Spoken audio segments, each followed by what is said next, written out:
अलैकुम वरहमतुल्लाहि वबरकातुहू।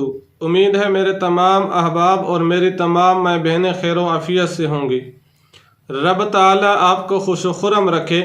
रब ताला हर किस्म के मसाइब और परेशानियों से आपकी और आपके अहले खाना की हिफाजत फरमा कर रब ताला आपको दुनिया और आखरत के एतबार से खुशहाली और फरावानी वाली ज़िंदगी अता फरमा दे, आमीन।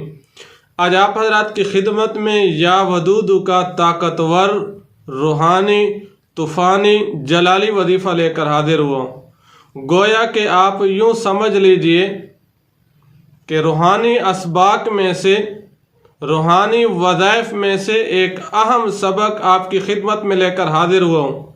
ये एक ऐसा अहम सबक, एक ऐसा वजीफ़ा है जिसके करने से इंशाअल्लाह 3 दिन से पहले महबूब आपके दरवाजे पर हाजिर होगा। चाहे वो महबूब आपकी बीवी की सूरत में हो, आपके खावंद की सूरत में हो, या भाई रूठा हुआ है, या वालिद रूठे हुए हैं उसकी सूरत में हो, या आप किसी से शादी करना चाहते हैं, शादी में रुकावटें हैं, या मंगनी में रुकावट है, या रुख्ती में रुकावट है, जितने भी जायज़ महबूब हैं आप ये वजीफ़ा करें 3 दिन की नियत से। अभी 3 दिन नहीं गुजरे होंगे, मैं आपको गारंटी दे रहा हूँ, इंशाअल्लाह 3 दिन से पहले महबूब आपके दरवाजे पर होगा। ये एक ऐसा रूहानी और ताकतवर वजीफ़ा है।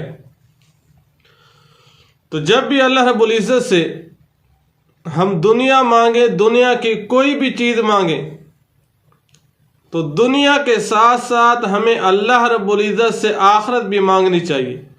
कुरान मजीद में अल्लाह रब्बुल इज़्ज़त फरमाते हैं, रब्बना आतिना फिद दुनिया हसनतन व फिल आखिरति हसनतन वक़िना अज़ाबन्नार। इस आयत करीमा से हमें यह सबक मिलता है, जब भी हम अल्लाह रब्बुल इज़्ज़त के हुज़ूर दुआ फरमाएं तो रब ताला की बारगाह में दुनिया के साथ साथ हमें आखिरत भी मांगनी चाहिए। क्योंकि दुनिया की मोहब्बतें, दुनिया की नफ़रतें, ये सब आर्जी हैं। दुनिया ख़त्म हो जाएगी, असल चीज़, असल दौलत वो आखिरत की ज़िंदगी है। आखिरत ऐसा दिन होगा जिसके बारे में अल्लाह रब्बुल इज़्ज़त कुरान मजीद में इरशाद फरमाते हैं, वयबका वजहु रब्बिका ज़ुल जलाली वल इकराम।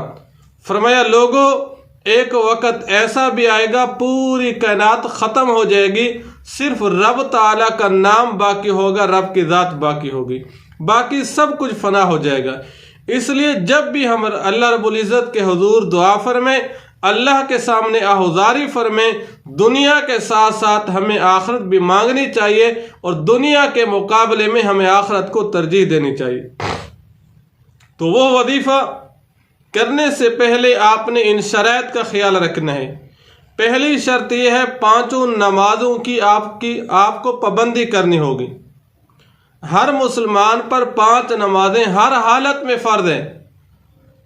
तो हमें अगर और ज़्यादा इबादत हम नहीं कर सकते, कम अज़ कम 5 नमाजें वक़्त पर हमें पढ़नी चाहिए। दूसरी शर्त यह है, हर नमाज के बाद 3 मरतबा पहला कलमा और 3 मरतबा पैगम्बर अलैहिस्सलातु वस्सलाम पे दुरूद पढ़ना चाहिए। और तीसरी शर्त यह है कि सुबह की नमाज के बाद कम अज़ कम हमें 1 कुरान मजीद का रुकू पढ़ना चाहिए। और चौथी शर्त यह है, वज़ाइफ करने से पहले या रोज़ाना की बुनियाद पर आप मामूल बना लीजिए, सदका करने का एहतिमाम फरमाएं। जितनी भी आपकी ताकत है, ताकत के मुताबिक सदका देने का एहतिमाम फरमाएं।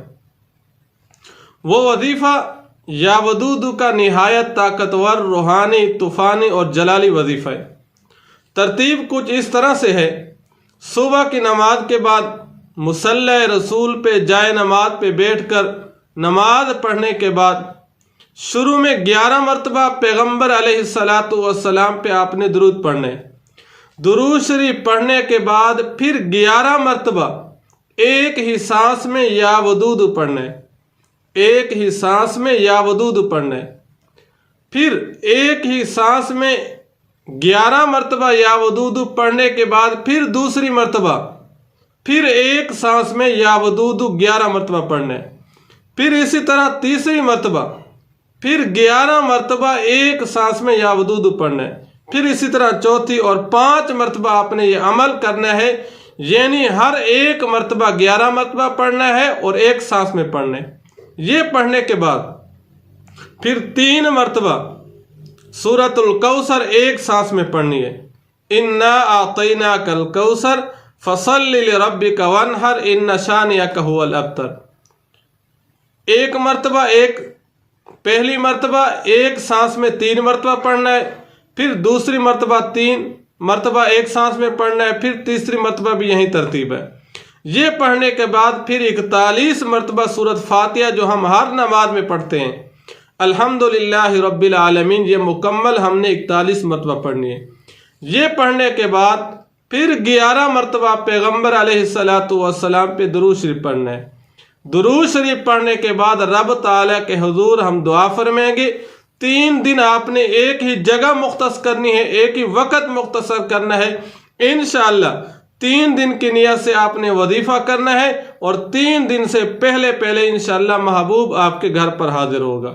دعا فرمائے اللہ رب العزت پوری امت مسلمہ کی حفاظت فرمائے، آمین۔